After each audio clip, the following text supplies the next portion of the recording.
Hi, everybody. It's Michelle Hill, your legacy builder at Winning Proof. And this is another Winning Proof Unscripted.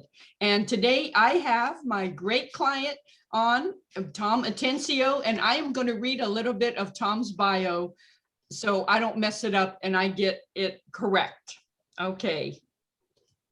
Tom Atencio is widely acclaimed as an influential leader who brings success, direction, and structure to United States youth soccer programs. With an illustrious coaching record that includes 31 state championships, 12 regional championships, and 2 national championships, Tom has traveled domestically and globally for soccer-specific education and competition. During Tom's 25-year career in soccer, he has demonstrated a warrior mindset commitment to education that includes educational courses in Spain, France. There's Spain twice. Okay, Spain, France, Holland, Germany, China, Japan, South Korea, Morocco, and throughout the United States. So I just want to welcome Tom. Hi, Tom. Hi there. Thank you for having me. And I want to mention that Tom is at a soccer event all day today. So you have the wonderful background, the California background in the background. Yeah, absolutely. It's beautiful San Francisco. Awesome. Okay, well, let's get into it. I know you started playing soccer, pretty young. So tell viewers a little bit about your own soccer playing days. Yeah, thanks. I feel like I was fortunate to grow up where I grew up in Claremont, California, which is Southern California. And at the time I was growing up, I'm 55 years old now. So I was born in 1966. At the time, Claremont, California was a little bit ahead of its time scholastically, having the colleges there and great education. And also soccer was the #1 sport in our city at the time. And so I had a great upbringing with the game, and I had a lot of coaches that were ahead of their time in regard to teaching the game in the American format. And so I grew a love through my elementary school, through junior high school, into high school, and was fortunate to come across great coaches and a lot of motivated people. Okay, and you have a few awards under your belt. A few, yeah, in regard to, personally, I was involved with good club teams. I was with a very good high school and played for Cal State Fullerton in Orange County. And I got national awards in college. I got all-state awards in high school, and also played professionally for 4 years. Okay, wow. So did it feel natural to go into a career as soccer because your degree is in political science? Interesting enough, basically I was in an indecision with my degree at the time, and political science is pretty well rounded. So it helped me kind of get a direction, teach me how to write a little bit better, maybe critical thinking, that kind of thing. And that's the reason I chose it. I went on to Boise State University in athletic administration after that for a graduate program. But I was at a flux in my career as a professional player, because at the time there was not a lot of money in the game. And so I took the LSATs, I took the GRE. I was thinking about being a lawyer or doing something else. And I got a call from a friend who was starting a soccer club in Boise, Idaho. And he said, he's from Southern California. He asked me to come in and give him a hand. And so I did, and realized I kind of had a knack for coaching and directing, and actually came back to Southern California after that and continued to play, was injured, and decided to try to give the coaching a go. And so here I am. 25 years later. 25 years later, and 4 different states associations. But in regard to my timing, I try to stay at one place for a long period of time and develop it. Yeah, that's awesome. So you've managed premier clubs and have led both innovation and education for top soccer players. So what drives you? What drives you to, you've managed, top clubs? What drives you to success? Yeah, thank you. Part of it is just enjoying the process, and I enjoy the process of building. Um, it's easier to come into a ready-made program, a ready-made situation, and try to just kind of continue what was already put forth. I like to come into new situations where I can put my stamp on it and see the players and the coaches and the community through the whole direction of it. And it takes a little bit longer, but it's a lot more satisfying to do it that way. And you get to implement your culture more so than an established culture. But it's important to understand where you live. I've done this in Southern California, I've done this in Idaho, and I've done this in Oregon, and now Northern Cal in San Francisco. And knowing your bearings, reading people immediately, getting to know people, observing for about a year each time I did that without making huge changes, and then implementing a plan. Okay, yeah, that's great because you have been successful, as I read in your in the intro.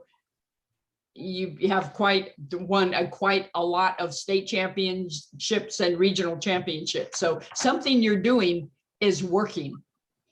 Yeah, it's interesting. I think everybody in the podcast knows Michelle Hill's done a great job with me and educating me in the process of writing a book. So I've had documents for the last 20, 25 years.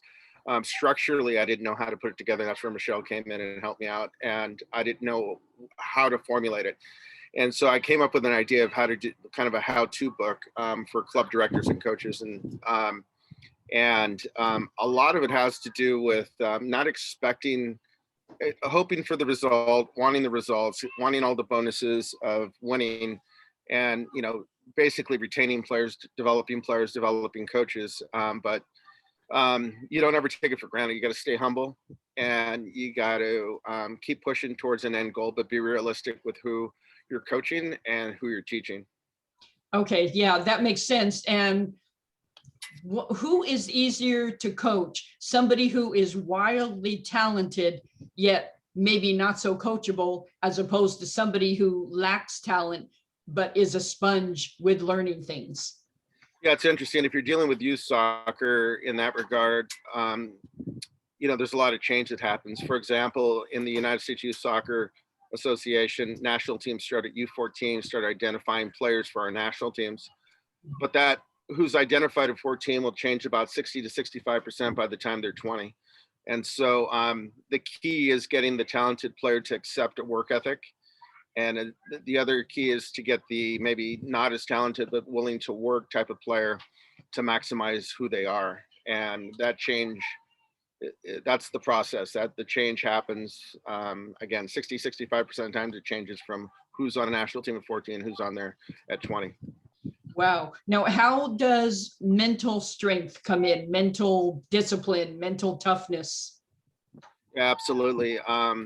Everybody's going to have their pain threshold. And when I talk about pain, I'm not talking about getting kicked in the leg. I'm talking about your tolerance to want to put in time in training, your tolerance to want to put in for what you do when nobody's looking. And every player is going to have that threshold of how much they want to put into it. The ones who succeed are the ones who enjoy it and don't see it as a sacrifice. They see it as a part of their lifestyle. And that's where the most successful players and people are going to come from. It's not just soccer. Okay, yeah, that makes a lot of sense. And have matches, soccer tournaments, matches, all of it. How much of a role do parents play now as years ago? Has the parent climate changed? How has that evolved? Yeah, interesting enough. There's an old adage in the soccer world in the US that, keep the parents away. I don't agree with that. I think the game's too young here and we need to educate parents. And I find that the more you educate parents on the structure, because a lot of times all they want to know is what's going on, the more supportive they are and the more they sell your program for you in something called silent recruiting. And so they sell to other parents because they understand the logic of what you're doing. They might not understand every detail, but they understand the logic. And generally the parents are paying the bill for a pay to play model, and the parents are also driving transportation for the players. So the more you can involve the parent, and incorporate them into the whole process, the more successful you'll be. Okay, yeah, that makes a lot of sense, because I think so many nowadays parents get a bad rap because they're driving their kids, and the kid really doesn't want to play soccer or football or any other sport, but the parent is living vicariously through the child and they're driving them. Have you ever had a circumstance, and I'm sure there has been many, that you have had to talk to a parent and say, your kid doesn't want to do this, back off? Or how do you manage Yeah, it's that? interesting. A lot of times, having done this for so long, you can cut a lot of that conversation off early. And so the basic theme is, if the parent's motivation is greater than the player, it's not going to work. And so I teach a self-driven player-based philosophy, where players are pushing the envelope on how hard they want to work and what their threshold is going to be. And if the parent is more motivated than the player, it's not going to work. Yeah, for sure. And that kind of brings up the player-based philosophy. What does that mean to you? How have you incorporated that into your own soccer career? Yeah, I mean, it's a player-based philosophy means that you look at the age-appropriate physical, psychological, technical, and tactical portions, and even guidance for the individual player, and it'll change throughout their career. So what a 12-year-old is looking at compared to a 15-year-old is very different. And what a 15-year-old is looking at compared to a 20-year-old is very different. And so knowing the age, knowing who you're dealing with, the gender is appropriate, and it's important to know that. The key to the whole thing, to retain players, keep them going through the process, so they have kind of a club for life mentality, is correcting by an effort-based correction. What I mean by that is, especially soccer, it's a very creative game, it's a team game, but you encourage players to make good decisions, and sometimes they'll make mistakes, but as long as their decision's correct, they're fine. The time when you correct them is when they play in fear, or they don't want to try something because of a failing. And that's where you make your corrections, and that's where the players become confident. Okay, yeah, that makes sense. Now, you have traveled all over the world and back and all over the world again. Do you have a favorite country that you like going to? I say probably Spain is my top country. I love it.